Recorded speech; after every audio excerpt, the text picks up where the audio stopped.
Əziz izləyicilər, sizləri Məhərrəm ayına həsr olunmuş xüsusi verilişimizdə salamlayırıq. İmam Hüseyin əgər ondan mübarizə etməsəydi, o ayə əsasən fəsad aləmi bürüyəcəkdi. Hər bir dövrdə haqqın bir missiyası da həqiqəti növbəti nəsillərə ötürməkdir. Görmürsünüz, haqqa əməl olmur. Məhərrəm ayını əzəmətli edən amillərdən biri də haqq və batil savaşıdır. Tarixə biz baxanda görürük ki, dövrün bütün sultanları Kərbəla ilə mübarizə aparır. Bu məzlumluğun şiddətliyi də Kərbalaya özü bir dənə izzət bəxş edir. İqtidar narahatdır. Bəli. Ateist narahatdır. Vəhabi narahatdır. Əvvəllər Şiə adını daşıyıb, amma indi ki gəlir İmam Hüseyinlə döyüşür, deməli Şiə deyil. Avropada, Amerikada, Azərbaycanda bu İmam Hüseyin, Məhərrəm, Aşura bu məclisləri İrana bağlıdır. İqtidarla müxalifətin maraqları üst-üstə düşür. Bəli. Haqda millət yoxdur ki.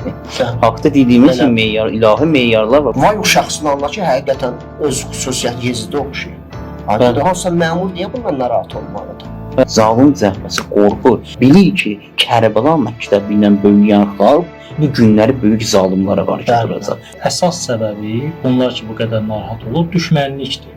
Uşaqlar məscidə getmirlərdi. Əvvəllər bunu demirdiniz axı. İndi kimsə gəlir deyirsə şadlıq edin, toy edin, buna gərək yad kimi baxaq. Gör Məhərrəm ayında matəm saxlamaq təzə meydana çıxıb. İmam Hüseyni Əhl-i-Beyti sevməsən gedib Yezidə qulluq edir. Bütün o əməllərində gedir sual altına. Məhərrəm ayı başlayırlar uşaqları məclislərdən uzaqlaşdırmaya. Proqramlar ölkə daxilindən yox, xaricdən ölkəyə nüfuz elətdirilir. Bu nəsil bizim tərbiyəmizlə böyüyəcək və onları istədiyimiz səmtə yönəldə biləcək. Hər yer kameradır. Siz nədən narahatsınız? Uşaqların məclislərə getməyi zəruridir. Azadlıq məclisləri təlim-tərbiyə xarakterli olduğu üçün gərəkdir ki, uşaqlar orada iştirak etsin. Bu uşaq bu məclisdə böyüyüb zülm və fəsadla mübarizə edəcək. Məgər sən istəmirsən? Aşura qəhrəmanlarından özü üçün nümunə götürən bir gənc millətə xidmət edəndə millətə xəyanət etməyəcək. Bəli. Haqqını yeməyəcək.